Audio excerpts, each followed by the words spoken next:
I'm sitting in the parking lot of my father's HMO, where I just found out that the legal form I dropped off last week for his doctor's signature has been kicked back because it was the wrong form. The gag is, I tried to give the clerk in the medical records department the correct form last week, and she vehemently refused to take that form, insisting that it was the wrong one. She was nasty and rude, and as it turns out, wrong.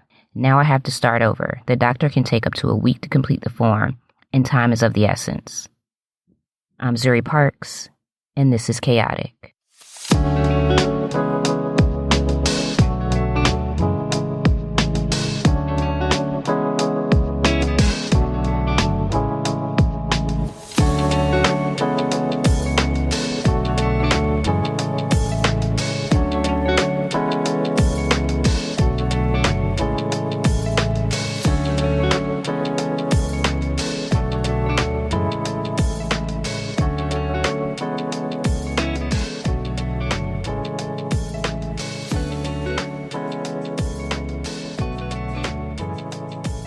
Hello, caregivers. Welcome to episode 3 of This is Chaotic. I'm your host, Zuri Parks, and I thank you for joining me.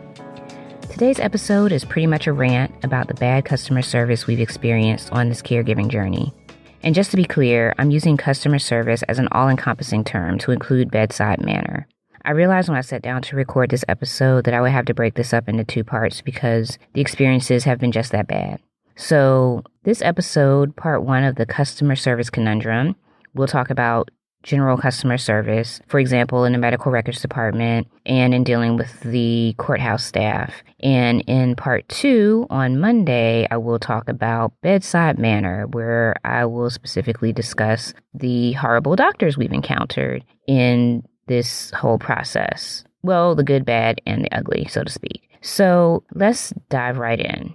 First off, I know I mentioned previously that we're in the midst of legal issues. And what I meant by that was we are in the process of filing for guardianship of my father because he has either not designated a power of attorney or he forgot or neglected to tell us if he has. That in itself is frustrating enough.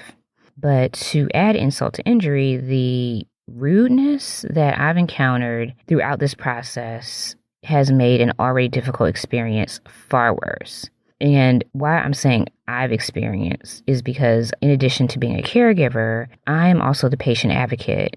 I was the patient advocate for my grandmother and my mother as well.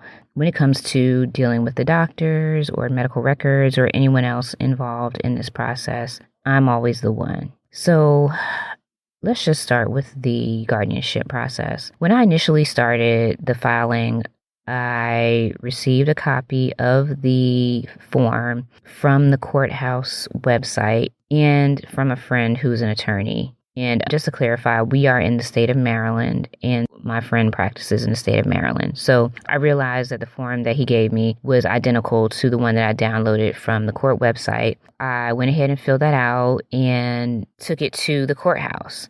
When I handed this neatly typed and printed form to the clerk, I thought, that would be it. I would drop it off, pay whatever fees, and be on my way.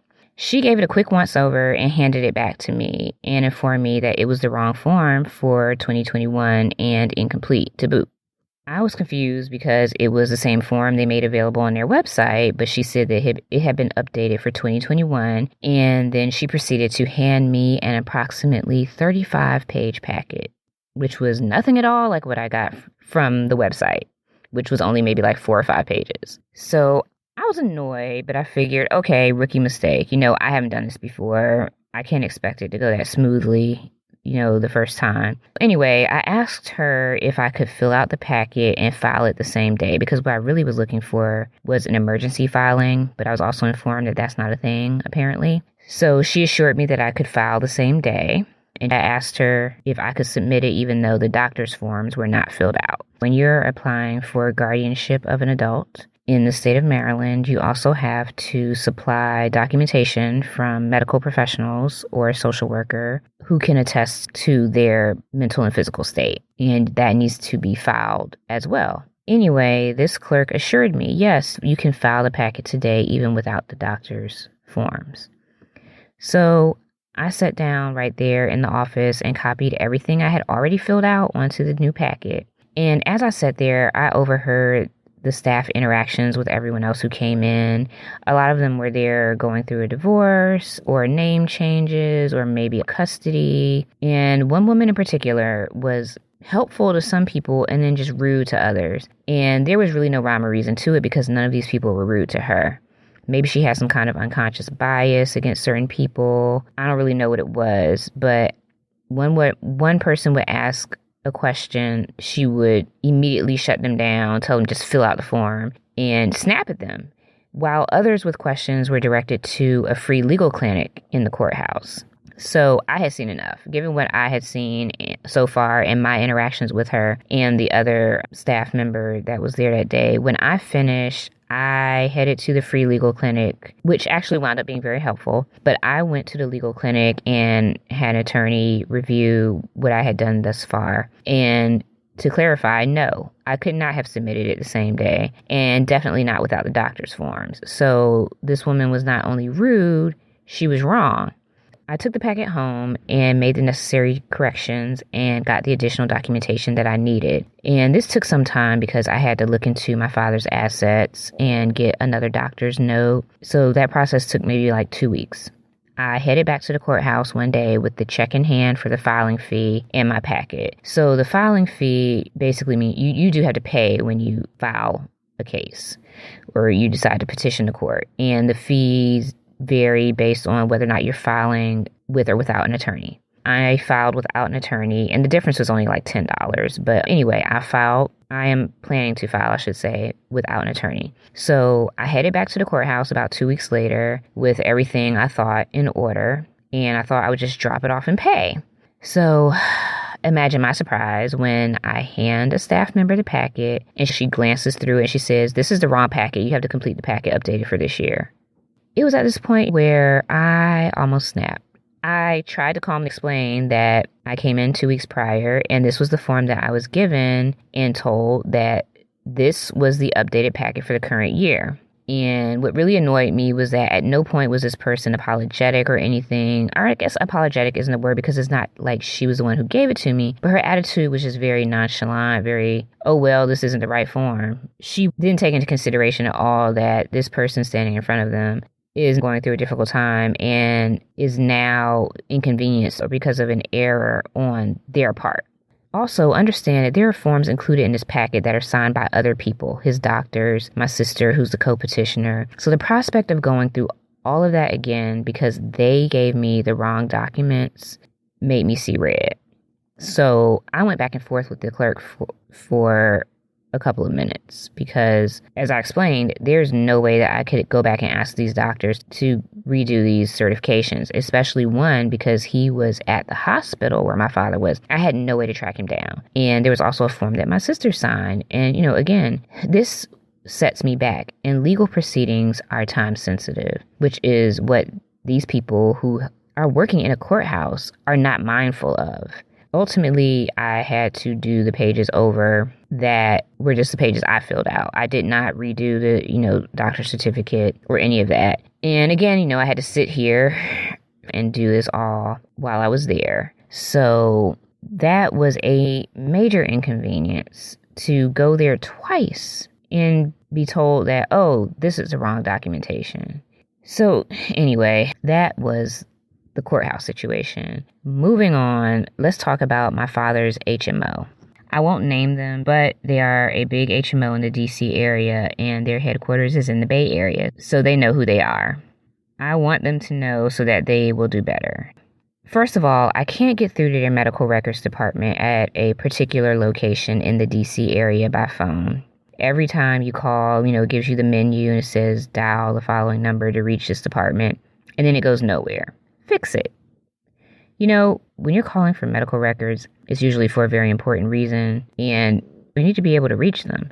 I shouldn't have to call internal medicine or radiology or some department that has nothing to do with medical records to get in touch with them. So that's problem number one. Secondly, every single time I deal with their medical records department, I get a different story. The information is consistently inconsistent. First, I had trouble getting what I needed to go on FMLA because my father had only signed a temporary authorization form. which had since expired. This form authorizes them to release medical records to your HR department because it's someone else's medical records so that they can verify that your loved one has an illness that requires you to take care of them. However, he also signed a permanent authorization form at the same time, but when I went to turn it in, he had signed in the wrong place. So I go through the trouble of getting him to sign the form again, which is no easy feat for someone with dementia who is generally in a state of confusion or paranoia most of the time. Finally, I get his signature in a moment of clarity after a virtual doctor's appointment. It was nothing short of a miracle. Basically, after he heard me explaining to his doctor why I could not go on FMLA, and we ended the conversation with his doctor, he turned to me and he asked, "What do I need to sign?" And I was just so shocked. I asked him, like, what do you mean? He said, "What do I need to sign for your job?" And we were able to get that done. After all of that, I took the form to his HMO, and the clerk takes one look at it and says, "Who gave you this?" At this point, I had the form for some time, and I honestly couldn't tell her who gave it to me initially because I didn't take the person's name at the time. But she goes on to inform me that he has to sign the form in person to avoid fraud. And listen, I get it. I care a lot. I understand why this is necessary. What I don't understand is why the person who gave me the form wasn't aware of this. When I tell you I was on the verge of tears, I was about to hold up the entire line of people behind me with a legit nervous breakdown at this point. Because getting my father to come in to sign something is just out of the question at this point. And asking him to sign anything at all is difficult. So that was a complete cluster. And I will say the good thing about the woman that I dealt with that day was that she did find an alternative for me. And this form is a temporary fix, but it did give me what I needed to finally go on FMLA because my employer was actually giving me a difficult time about taking off to take care of my dad and not formally having FMLA on file. So she was an example of good customer service. She was helpful. She found a workaround, and she was great. Everybody else has just been kind of rude, except for one person. There's a man there. He was very nice. But the problem is that everyone is giving inconsistent information. One person tells you need this thing, and another person tells you something else.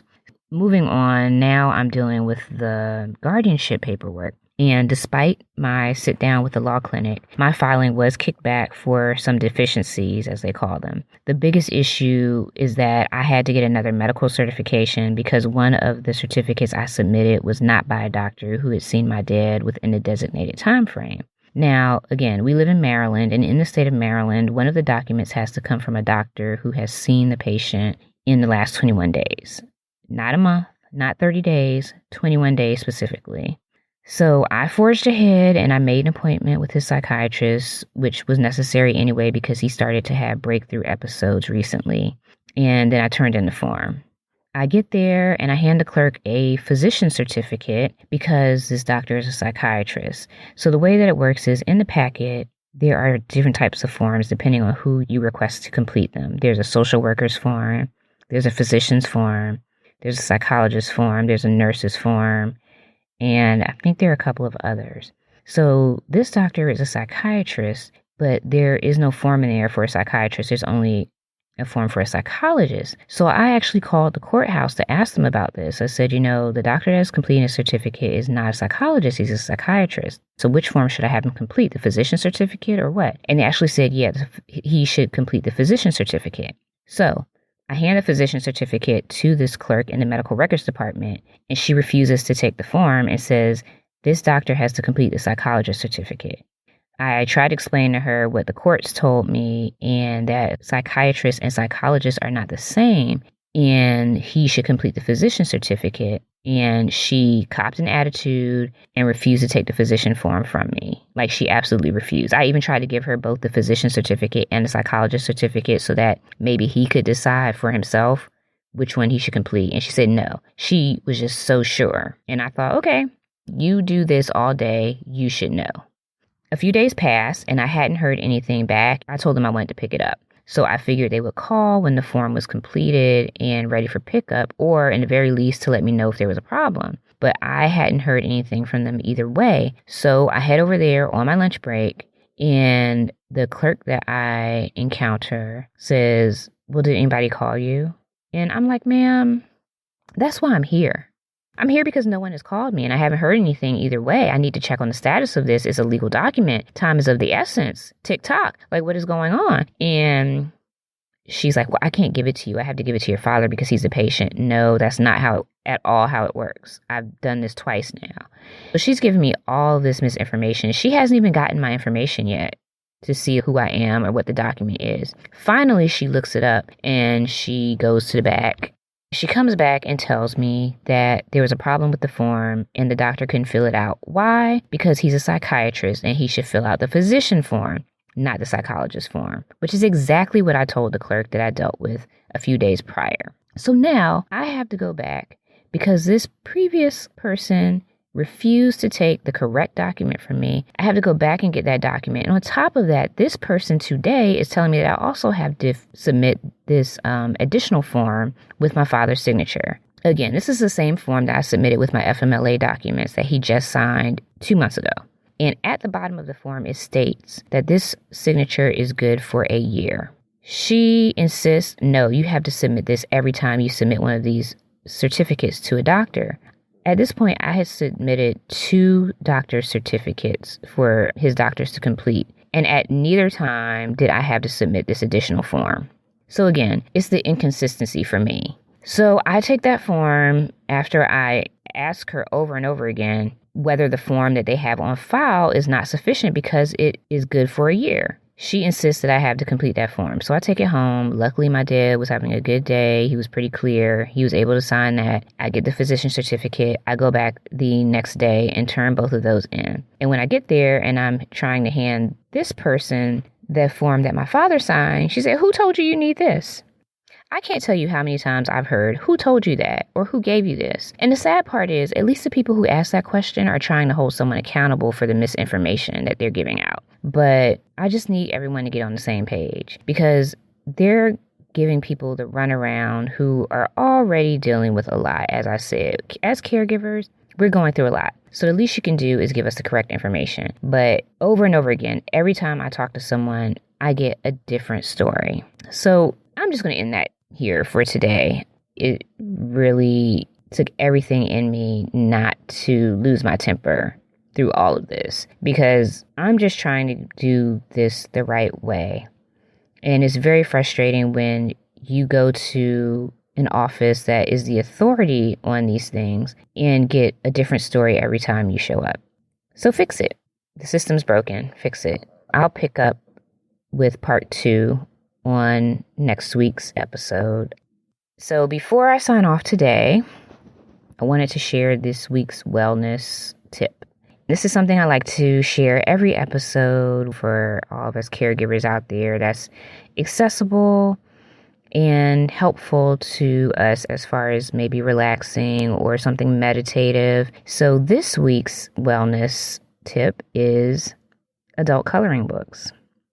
You heard right. Coloring. I know it sounds childish and it sounds like something that is not for adults, but much like what I mentioned in a previous episode with slow TV, coloring or any type of art in general actually has meditative effects. So one thing that really helped me when my mom was in the hospital for a long time at the end of her cancer battle, I carried adult coloring books with me and some color pencils. And I would just sit and color while we waited or while she slept. And it really did help to ease my mind. And there is science to that. You know, art therapy is a real thing. So this is something that has helped me, and I hope that it helps you. Adult coloring books are available pretty much everywhere. You can find them in the bookstore. You can find them on Amazon. There are plenty of them out there. And you know what? It doesn't really have to be an adult coloring book. It just needs to be a coloring book because it's just the actual act of sitting down and coloring that is meditative. It doesn't really have to be adult, so to speak, but it's out there. And in the show notes, I'll share some information on the benefits of coloring or art therapy for you all to read over. So I'll drop that in the show notes. And that's the wellness tip for this week. Try it. Hopefully it helps. Let me know. It has been helpful for me. I actually shared this with my coworkers once in a staff meeting. I led the meeting that day and I said, so while we meet today, I want us all to color. And I had made copies of pages from coloring books, and I handed them out. And my coworkers thought it was so absurd. They're like, how are we supposed to color and pay attention? This is weird, but they were good sports. They played along. And then halfway through the meeting, they started to comment on how calm they felt or how it helped them to focus on the discussion at hand. And they were all kind of amazed at that. And then at the end, we also had these pages that we could save, just like, when your kids put their art on the fridge. We all had these pages that everyone created, and it wound up being fun. So try it out, see what you think, and let me know. And that is it for today's episode of This is Chaotic. Don't forget to subscribe and spread the word. Please tune in next Monday for part 2 of the customer service conundrum on This is Chaotic. And remember, we're all doing the best that we can. Take care.